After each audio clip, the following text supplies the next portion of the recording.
नमस्कार, श्रीमती मोहरी देवी तापड़िया कन्या महाविद्यालय जसवंतगढ़ के इस यूट्यूब चैनल पर मैं प्रवक्ता हनुमान मन शर्मा आप सभी विद्यार्थियों का हार्दिक स्वागत और अभिनंदन करता हूं। प्यारे विद्यार्थियों, बीए तृतीय वर्ष की कक्षा में हिंदी साहित्य विषय के अंतर्गत जो आपका प्रथम प्रश्न पत्र है आधुनिक काव्य। प्यारे विद्यार्थी, उसमें कवि गजानन माधव मुक्तिबोध जी की कविता भूल और गलती से महत्वपूर्ण पदों की व्याख्या की जा रही है और ये जो कविता है इनकी चांद का मुंह टेढ़ा काव्य संग्रह में संकलित है। प्यारे विद्यार्थियों, आज हम इसका पद का महत्वपूर्ण पद है वो ले रहे हैं और अंतिम पद ले रहे हैं। प्यारे विद्यार्थियों, तो इस पद को हम देख लेते हैं। चांद का मुंह टेढ़ा काव्य संग्रह में संकलित भूल और गलती कविता। चलिए प्यारे विद्यार्थियों, पहले हम इस कविता को पढ़ लेते हैं। काफ़ी थोड़ी सी लंबा पद है ये, तो हम देख लेते हैं। हालांकि परीक्षा में इतना लंबा पद नहीं आएगा, फिर भी अंतिम पद है तो थोड़ा हम इसको देख लेते हैं। आधा आएगा तो भी आप कर लेना इसका। तो हम देख लेते हैं कि इतने में हमी में से अजीब कराह सा कोई निकल भागा। इतने में हमी में से अजीब कराह सा कोई निकल भागा। भरे दरबार आम में मैं भी संभल जागा। भरे दरबार आम में मैं भी, यहाँ स्वयं कवि के लिए कह रहे हैं, कवि खुद भी जाग गया है कि भरे दरबार आम में मैं भी संभल जागा। कतारों में खड़े खुदगर्ज बाहथियार बख्तरबंद समझौते सहम कर रह गए। दिल में अलग जबड़ा अलग दाढ़ी लिए, दिल में अलग जबड़ा अलग दाढ़ी लिए। दू मुहेपन के 100 तजुर्बों की बुजुर्गी से भरे। दड़ियल सिपह सालार संजीदा, दड़ियल सिपह सालार संजीदा सहम कर रह गए। लेकिन उधर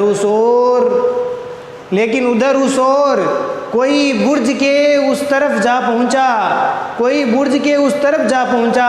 अंधेरी घाटियों के गोल टीलों घने पेड़ों में कहीं पर खो गया। महसूस होता है कि वह बेनाम बेमालूम दर्रों के इलाके में, सच्चाई के सुनहले तेज अक्सों के धुंधलके में, सच्चाई के सुनहले तेज अक्सों के धुंधलके में मुहैया कर रहा लश्कर। हमारी हार का बदला चुकाने आएगा संकल्प धर्मा चेतना का रक्त प्लावित स्वर। हमारे ही हृदय का गुप्त श्रवणाक्षर प्रकट होकर विकट हो जाएगा, प्रकट होकर विकट हो जाएगा। तो बहुत सुंदर पद है और अंतिम पद है प्यारे विद्यार्थियों आपकी इस कविता का।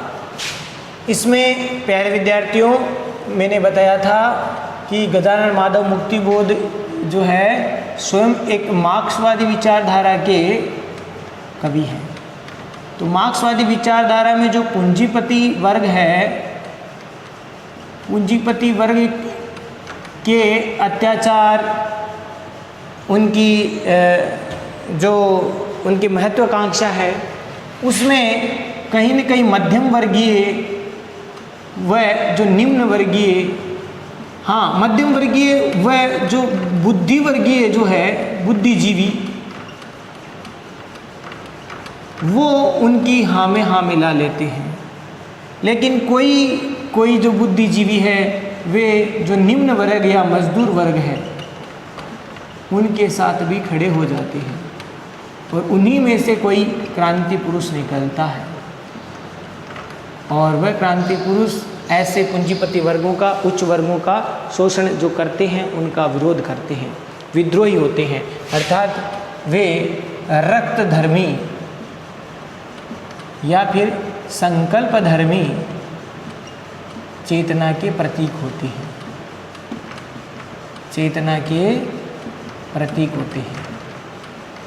समाज में ऐसे व्यक्ति जो क्रांति का भाव इनमें होता है, पूंजीपति वर्गों का जो विरुद्ध जो आवाज़ उठाते हैं, वो रक्तधर्मी संकल्पधर्मी चेतना के प्रतीक होते हैं। और ये जो कविता है यह प्रतीकात्मक कविता है, फैंटेसी है, अर्थात फंतासी या जिसको हम कहते हैं कपोल कल्पना या कल्पना मिश्रित कविता है। और इसमें प्रतीक स्वरूप में सामाजिक विषमता विसंगतियों का जो किस प्रकार से हो रही है समाज में उसका उल्लेख करने का प्रयास कवि के द्वारा किया गया है। तो इसमें देखिए प्यारे विद्यार्थियों, प्रसंग में आप क्या लिखेंगे? प्रस्तुत पद्यांश कवि गजानन माधव मुक्तिबोध जी की कविता भूल और गलती क्षमा करना, भूल और गलती शीर्षक से उद्धृत है और ये कविता इनके चांद के मुँह टेढ़ा इस काव्य संग्रह में संकलित है। इसमें कवि ये कहना चाहते हैं कि एक वर्ग ऐसा है जो अवसरवादी है, जो चापलूस वर्ग है, या जो क्या है समझौता परस्त है। ऐसा जो वर्ग है वो सुल्तान की अर्थात तो भूल और गलती रूपी जो सुल्तान विगत वीडियो से पढ़ रहे हैं, भूल और गलती रूपी जो सुल्तान है, जो प्रशासक वर्ग है, जो लाल फीताशाही अफसरशाही वर्ग है, जो प्रशासक वर्ग है, वो उससे प्यारे विद्यार्थियों उस सुल्तान की हाँ में हाँ मिलाता है। एक वर्ग ऐसा है जो चापलूस है, अवसरवादी है, समझौता परस्त है, जो भूल और गलती रूपी सुल्तान अर्थात जो प्रशासक वर्ग है उसकी हाँ में हाँ मिलाता है। तो दूसरी ओर ये जो प्रशासक वर्गों के द्वारा या भूल और गलती रूपी सुल्तान के द्वारा जो अत्याचार किया जा रहा है आम लोगों के प्रति, तो उसकी आवाज़ उठाने के लिए दूसरी ओर एक क्रांति पुरुष है जो रक्तधर्मी और संकल्पधर्मी चेतना का प्रतीक है। इस प्रकार से वह दरबार में, बड़े दरबार में बड़ी स्वाभिमानी के साथ वहाँ से उस बख्तरबंद किले से भाग जाता है। अर्थात वहाँ से भाग जाने का उद्देश्य उसका क्या है, उस क्रांति पुरुष का, वह जो ईमान नामक जो व्यक्ति है वह जब भूल और गलती रूपी सुल्तान के दरबार में जब लाया जाता है तब वह ईमानदार जो व्यक्ति है, वह क्रांति पुरुष है, वह विद्रोही व्यक्ति है, वह भूल और गलती रूपी बादशाह की आंखों में आंखें डालता है अर्थात निडरता से उसका सामना करता है। और जब वह ऐसा देखता है तो सारे के सारे जो दरबारी है, जो बड़े बड़े ज्योतिषी है, विद्वान है, जो हमने पढ़ा, जो अलबरूनी है या जो ज्योतिषी है, वो इस प्रकार के सब शांत हो जाते हैं। बड़े बड़े जो वर्ग है, प्रशासक वर्ग के जो दरबारी जो लोग हैं वो चुप हो जाते हैं, मौन हो जाते हैं। और इसी बीच वह दरबार से भाग जाता है वह व्यक्ति, ईमान जो व्यक्ति है। क्यों भागता है? वह स्वाभिमानी के साथ में भागता है और वह क्रांति पुरुष बनने के लिए या क्रांति करने के लिए, अपनी शक्ति को केंद्रित करने के लिए, एकत्र करने के लिए वहाँ से भाग खड़ा होता है और एक तरह से छापामार जो युद्ध प्रणाली है उस स्वरूप में। तो इस प्रकार से वह क्रांति करने के लिए वहाँ से भाग खड़ा होता है और इसी का यहाँ पर काव्यात्मक रूप में चित्रण वो किया है। ये प्रसंग में आपको लिखना है। देखिए कुछ एक शब्दार्थ अगर देख लेते हैं। हमी में से का मतलब होता है यहाँ पर समाज में से, जो आम समाज है उस आम समाज में से कोई व्यक्ति है, कोई जो व्यक्ति है, व्यक्ति कौन है यहाँ पर? जो क्रांति पुरुष है, वह क्रांति पुरुष वहाँ से भाग खड़ा हुआ है। अजीब करा के अनोखी अजीब सी करा मैंने वेदना पीड़ा, पीड़ा को लेकर के, पीड़ा सा मैंने पीड़ा के समान कोई निकल भागा वहाँ से, अर्थात वह क्रांति पुरुष निकल भागा बड़े दरबार में। दरबार किसका है? भूल और गलती रूपी सुल्तान, भूल और गलती रूपी सुल्तान के दरबार से। अब ये भूल और गलती कौन है? जो पूंजीपति वर्ग है, जो प्रशासक वर्ग है, अफसरशाही वर्ग है, उसको यहाँ पर ये सुल्तान के रूप में बताया गया है। उसमें आम व्यक्ति किस प्रकार से बेबस व लाचार हो जाते हैं, उनके सामने कोई कुछ नहीं बोल पाता। तो बड़े दरबार आम में मैं भी, यहाँ पर मैं भी शब्द प्यारे विद्यार्थियों स्वयं कवि के लिए आया है। स्वयं कवि जो कि बुद्धिजीवी वर्ग का प्रतीक है। तो ऐसे समय में कई बार जो मैंने बताया ना, ये मार्क्सवादी विचारधारा से ओतप्रोत कविता है। यहाँ पर मार्क्सवादी विचारधारा में जो पूंजीपति वर्ग है, जो हमेशा मध्यम वर्ग और निम्न वर्ग को दबाता है, और उस समय कई जो मध्यम वर्गीय और जो बुद्धिजीवी लोग हैं वो पूंजीपति वर्ग की हाँ में हाँ मिलाने की कोशिश करते हैं ताकि उनका स्वार्थ सदता रहे। और पूंजीपति वर्ग वो ऐसे लोगों को अपना मोहरा बनाते हैं। तो बुद्धिजीवी वर्ग भी इनके अन्याय के विरुद्ध, इनके शोषण के विरुद्ध कोई कुछ नहीं बोलता। तो उस समय यहाँ पर कवि की भी मोह निंद्रा टूटती है और स्वयं कवि भी जाग जाता है, संभल जागा, मैं भी संभल जागा। अर्थात कवि भी जो है, जो बुद्धिजीवी का प्रतीक है, बुद्धिजीवी का प्रतीक है, वह भी जागता है। कतारों में अर्थात पंक्तियों में, पंक्तियों में खड़े खुदगर्ज, खुदगर्ज का मतलब मतलबी स्वार्थी, मतलबी स्वार्थी। बा हथियार यानी हथियारों सहित, हथियारों सहित, हथियारों से लेस है, भयानक हिंसक हथियार है उसके पास। बख्तरबंद माने कवच से युक्त, कवच युक्त समझौते, सहम कर यानी भयभीत होकर के, घबरा कर रह गए हैं, वो चक्के से रह गए हैं। दिल में अलग जबड़ा, हृदय में उनके मन में कुछ अलग भाव है। ऐसे जो दोगले लोग हैं उनमें अलग जबड़ा, जबड़ा का अर्थ यहाँ पर हिंसकता से प्रतीक है, हिंसक या क्रूर, जो कि सभी को चबा डालना चाहता है। अलग दाढ़ी लिए, दाढ़ी यहाँ पर चालाकी का प्रतीक है, ठीक है, पेट में दाढ़ी होना मुहावरा होता है एक।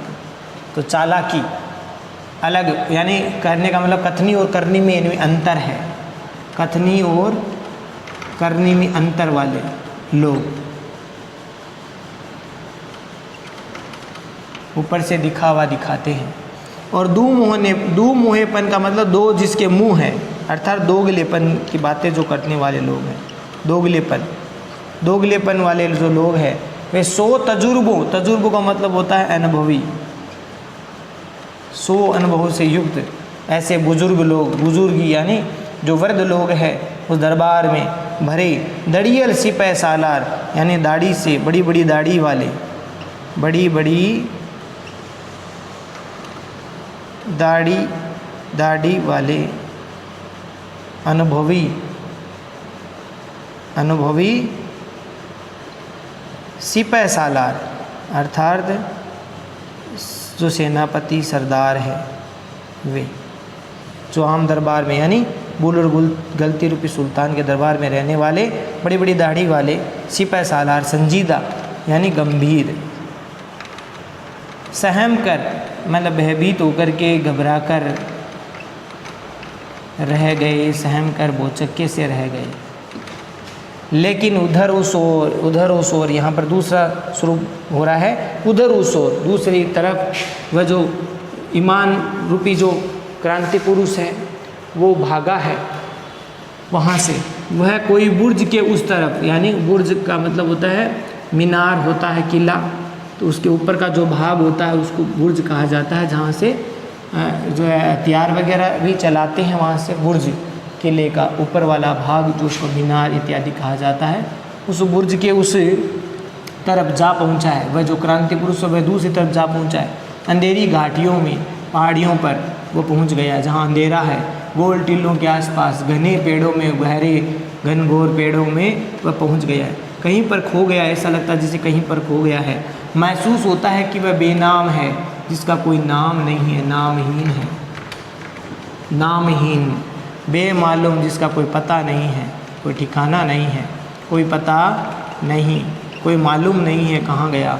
दर्रों के यानी पहाड़ों के, जो पहाड़ी जो मार्ग है वहाँ पर, पहाड़ों पर, पहाड़ी मार्गों पर, इलाके माने क्षेत्र में, पहाड़ी जो क्षेत्र है वहाँ पर वो चला जाता है। सच्चाई के सुनहरे तेज अक्ष में, अक्ष माने परछाई में, चित्र में, धुंधले के मतलब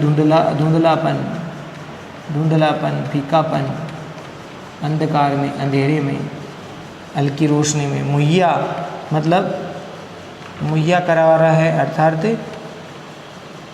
प्यारे विद्यार्थियों वह तैयार करा रहा है, मुहैया करवा रहा है, तैयार करवा रहा है। क्या? लश्कर, सेना, समूह है। कैसे समूह है? क्रांति पुरुषों का या क्रांतिकारी लोगों का समूह है। सेना, फौज। कौन? वह जो व्यक्ति वहाँ से भागा है, ईमान दे। हमारी हार का बदला चुकाने जरूर आएगा। संकल्प धर्म यानी संकल्प का जो मानने वाला, संकल्प के धर्म को मानने वाला, चेतना का प्रतीक, रक्त प्लावित मैंने रक्त से भरा हुआ, खून से भरा यानी क्रांति का, विद्रोह का स्वर लेकर के हमारे हृदय में गुप्त श्रवणाक्षर मैंने सुनहरे अक्षर प्रकट होकर के विकट हो जाएगा, भयानक हो जाएगा। आप देखिए इसका अर्थ प्यारे विद्यार्थी, तो थे शब्दार्थ थोड़ी हमने देख लिए और हमने इसके भाव को भी समझ में लिया। मूल भाव को समझने की कोशिश कीजिए प्यारे विद्यार्थियों इसमें कि एक भूल और गलती रूपी सुल्तान है, जिसके दरबार में ईमानदार व्यक्ति को लाया गया, जो क्रांति पुरुष है उसको लाया गया है। और भूल और गलती कौन है?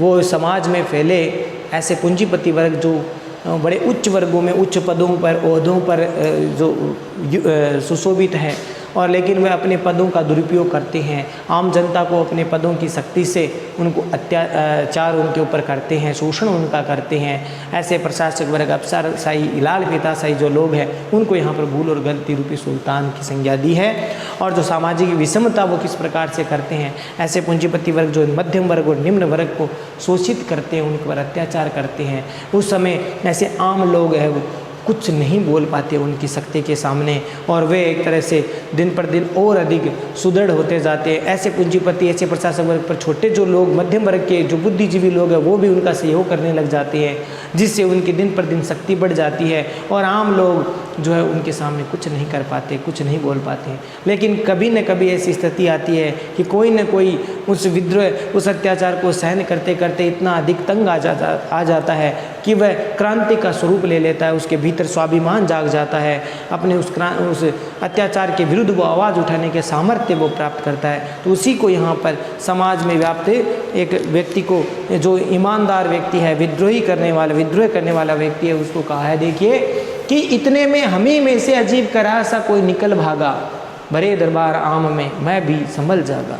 देखिए यहाँ पर क्रांतिकारी जो पुरुष है वो इतने में, अर्थात कवि यहाँ पर हमारे समाज के संकेत करते हुए कह रहे हैं कि वैसे तो उस भूल और गलती रूपी सुल्तान के सामने, उस प्रशासक वर्ग के सामने कोई कुछ नहीं बोलता, तो उस दरबार में सब चुपचाप बैठे रहते हैं, हाँ में हाँ मिलाते रहते हैं। लेकिन इतने में हमी में से अचानक से समाज का कोई एक व्यक्ति ऐसा निकलता है, समाज का ऐसा व्यक्ति कोई जागता है, जो हमी में से, अर्थात हमारे समाज में से, हमारे मनुष्यों में से, हमारे लोगों में से ही कोई, उस आम व्यक्ति में से कोई एक सा व्यक्ति वहाँ से निकलता है, अर्थात उस दरबार से भाग जाता है। अर्थात हमारे समाज में से कोई व्यक्ति अचानक दर्द भरी कराह, वेदना और पीड़ा को लेकर के अपने स्वाभिमानी व्यक्तित्व के साथ में वहाँ से वो भाग खड़ा होता है। कहाँ से? भूल और गलती रूपी सुल्तान के उस दरबार से, उस बख्तरबंद किलेबंदी से वो वहाँ से भाग जाता है। तो वह स्वाभिमानी व्यक्ति वहाँ से भाग खड़ा होता है, और वो भागने का कारण, उसका क्या क्या उद्देश्य है कि वह वास्तव में भागने वाला व्यक्ति क्रांति पुरुष है, और वह क्रांति की करने के लिए, अर्थात अपनी शक्ति को अर्जित करने के लिए, संगठित करने के लिए वहाँ से भाग खड़ा हुआ है। उसको पता है कि हम अकेला कुछ नहीं कर पाऊँगा, इसके लिए मुझे मेरे जैसे और भी व्यक्तियों को जोड़ना पड़ेगा, तब इस ऐसे जो लोग हैं, जो भूल और गलती रूपी सुल्तान बन कर के बैठे हैं, उसका मुंह तोड़ जवाब हम दे सकते हैं। पहले हमें हमारे जैसे लोगों की शक्ति को, ईमानदार व्यक्तियों की शक्ति को केंद्रित करना पड़ेगा, संग्रहित करना पड़ेगा। इसके लिए वो वहाँ से भागा है। तो कवि यहाँ पर कह रहे हैं कि हमारे समाज में ऐसा कोई व्यक्ति, वो अचानक दर्द और पीड़ा से युक्त होकर के वहाँ से भागा है, बड़े स्वाभिमानी व्यक्तित्व के साथ में वहाँ से भाग खड़ा हुआ है, और वह क्रांति पुरुष है। भरे दरबार आम में, वह जो आम लोगों का जो दरबार है, उसमें मैं भी, अर्थात बुद्धिजीवी वर्ग का प्रतीक कवि भी वहाँ पर मौजूद है। अब वो भी मोह निद्रा से जो है उसके त्याग हुआ है, वह भी संभल जागा है, अर्थात वह भी अपनी कलम को ऐसे लोगों के विरुद्ध वो उठाएगा, आवाज़ उठाएगा। तो वह व्यक्ति अपने, जो क्रांति पुरुष है, वो अपने विचारों से दृढ़ व्यक्ति है, और उसका स्वाभिमानी व्यक्तित्व है, और इस कारण से जो क्रांति पुरुष व्यक्ति है वो भरे आम दरबार से जब भागता है तो क्या होता है, उस समय सारे लोग स्तब्ध रह जाते हैं। कवि भी यहाँ पर कह रहे हैं कि मैं भी उस मोह निद्रा से, जो इतने दिनों तक उस भूल और गलती रूपी सुल्तान के हाँ में हाँ मिलाता था, जो बुद्धिजीवी व मध्यम वर्ग जो लोग हैं, वह भी ऐसे प्रशासक वर्ग के तलवे चाटता है, या फिर उनकी हाँ में हाँ, उनकी जी हुजूरी करता है।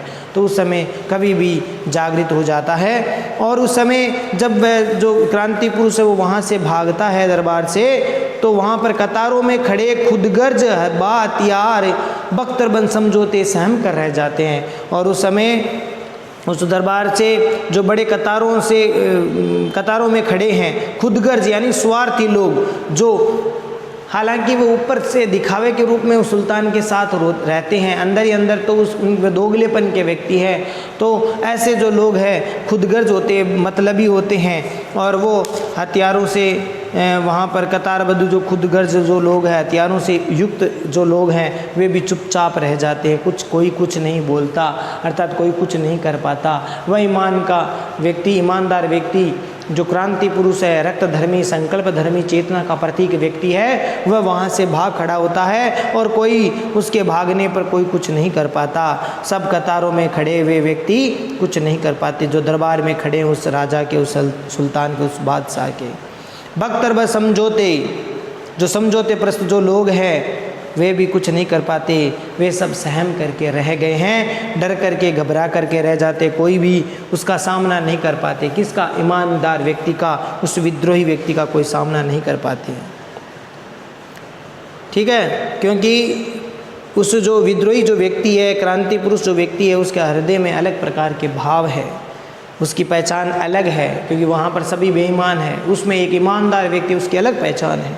तो इस प्रकार से सुल्तान के दरबार में जो है बेईमान लोग ज़्यादा है, दोगलेपन के लोग व्यक्ति वहाँ पर खड़े हैं। तो वो दिल में अलग जबड़ा, अलग दाढ़ी लिए, सुल्तान के जो लोग हैं वो अलग जबड़ा वाले लोग हैं, अर्थात दिल में उनके अलग जबड़ा है, अर्थात दिल में उनके मन में क्रूर भाव, हिंसक भाव रहते हैं। अलग दाढ़ी यानी वो बड़े चालाकी से युक्त व्यक्ति हैं।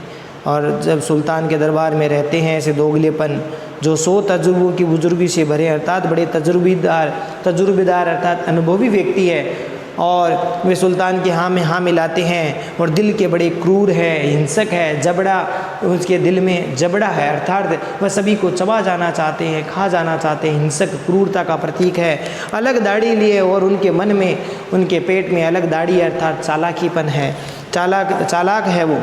और ऐसे सिपह सालार समझदार, जो सिपह सालार है, दड़ियल सिपह सालार अर्थात बड़े बड़ी दाढ़ी वाले, बहुत ही वृद्ध, बहुत ही अनुभवी जो सिपाही है, वे भी गंभीर होकर के सहम करके रह गए हैं, अर्थात कोई भी उस विद्रोही का सामना करने में सामर्थ्यवान नहीं है, कोई भी उस ईमानदार व्यक्ति के सामने बोलने वाला व्यक्ति नहीं। हालांकि वीडियो की काफ़ी लंबा होगा प्यारे विद्यार्थियों, क्योंकि लंबी कविता है, ये पद लंबा है।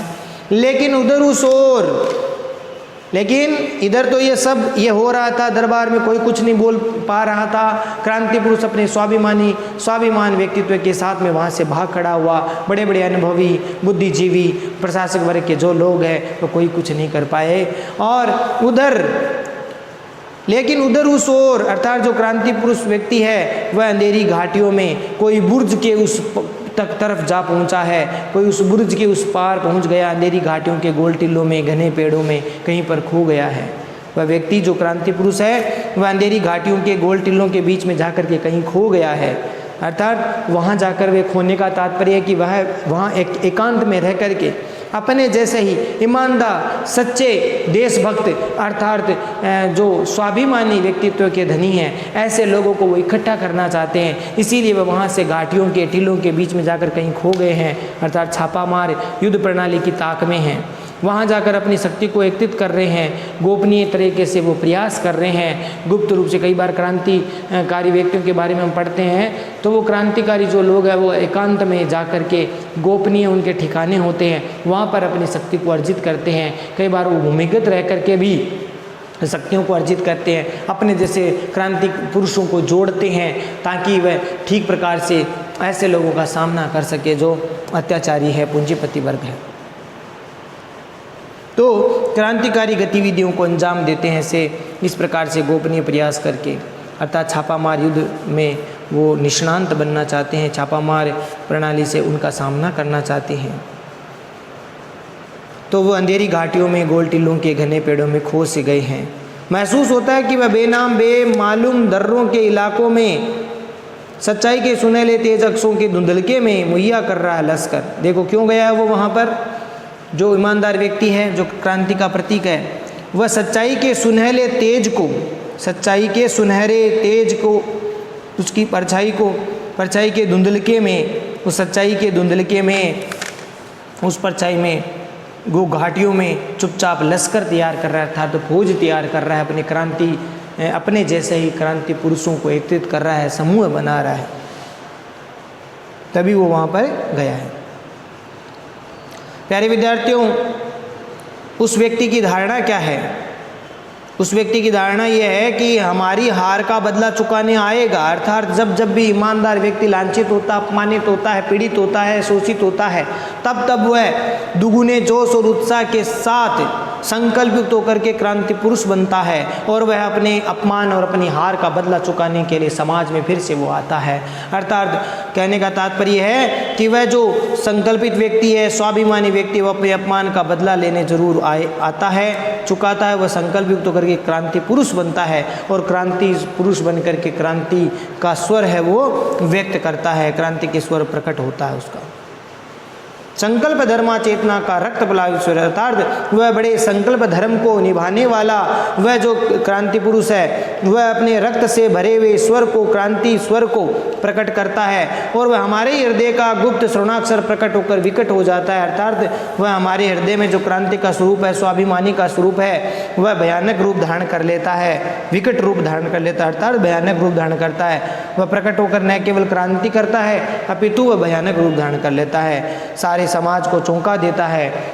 वह अकेला व्यक्ति ही सारे बाधाओं को पार कर जाता है और रुख ही मोड़ देता है। इस प्रकार के जो बेईमानी करने वाले लोग हैं उनके रुख को मोड़ देता है। वास्तव में वह कोई और नहीं, वह मनुष्य के हृदय के भीतर में छिपी हुई अदम्य संघर्ष, आत्मसंघर्ष की जिजीविसा है।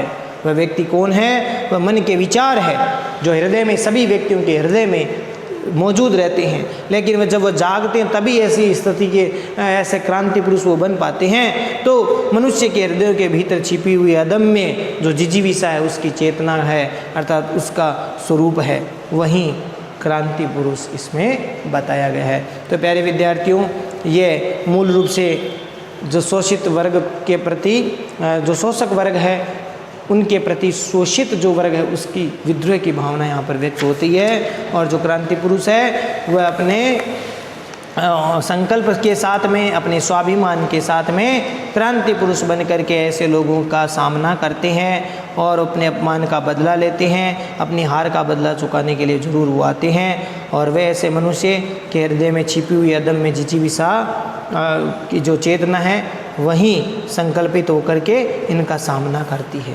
विशेष वाले पॉइंट में प्यारे विद्यार्थियों आपको लिखना है कि यहाँ पर कवि ने क्रांति पुरुष की स्थिति और अन्याय के विरुद्ध में संकल्प धर्मी बनकर उठ खड़े होने की बात को उजागर किया है कि किसी भी इस प्रकार की स्वरूप को, घटना को, जो भूल और गलती जैसा सुल्तान बन कर के बैठा है, अत्याचारी कर रहा है आम लोगों का, उस समय उस ऐसे लोगों का सामना करने के लिए व्यक्ति को क्रांति पुरुष बनने की आवश्यकता है, अन्याय का विरोध करने की आवश्यकता है और अन्याय के विरोध में संकल्प धर्मी बनने की आवश्यकता है, रक्त धर्मी बनने की आवश्यकता है। उसका स्वरूप यहाँ पर चित्रित किया गया है और वो भी बड़ी निर्भीकता के साथ में वो उसका सामना करते हैं ऐसे व्यक्ति।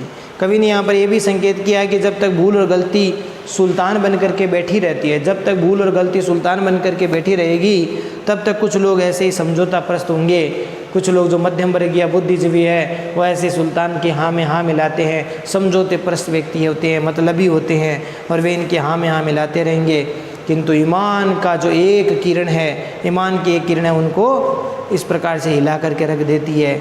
ईमान और जो सच्चाई है उसे बहुत समय तक सहन नहीं कर पाते हैं। ईमानदार और सच्चाई है वो उसको सहन नहीं कर पाती है। इसके लिए क्रांति की आवश्यकता होती है और इसी क्रांति का आह्वान यहाँ पर कवि के द्वारा किया गया है। और भूल और गलती एक प्रतीकात्मक चित्रात्मक कविता है। भूल और गलती के प्रतीक स्वरूप की कविता यहाँ पर प्रतीकात्मक कविता है। शब्दावली तत्सम उर्दू मिश्रित शब्दावली का प्रयोग किया गया है। शब्दावली देखिए, तत्सम तो है ही है, तत्सम शब्दावली तद्भव शब्दावली से युक्त है, तत्सम तद्भव शब्दावली से युक्त है। साथ साथ उर्दू मिश्रित शब्दों का भी प्रयोग किया गया है। उर्दू मिश्रित शब्दों का प्रयोग भी देखने को मिला है। बहुत सारे उर्दू के शब्दों का प्रयोग इन्होंने किया है। बेमालूम फारसी शब्दों का प्रयोग किया गया है। तो इस प्रकार से ये हुआ प्यारे विद्यार्थियों आपका पद अर्थ। आशा करता हूँ समझ में आ गया होगा। थोड़ा सा बड़ा पद है ये और यहाँ पर एक ईमानदार व्यक्ति और क्रांति पुरुष के स्वरूप को चित्रित किया गया है जो ऐसे कुशासन पर, ऐसे अत्याचारी शासन के ऊपर लगाम लगाने में समर्थ होता है।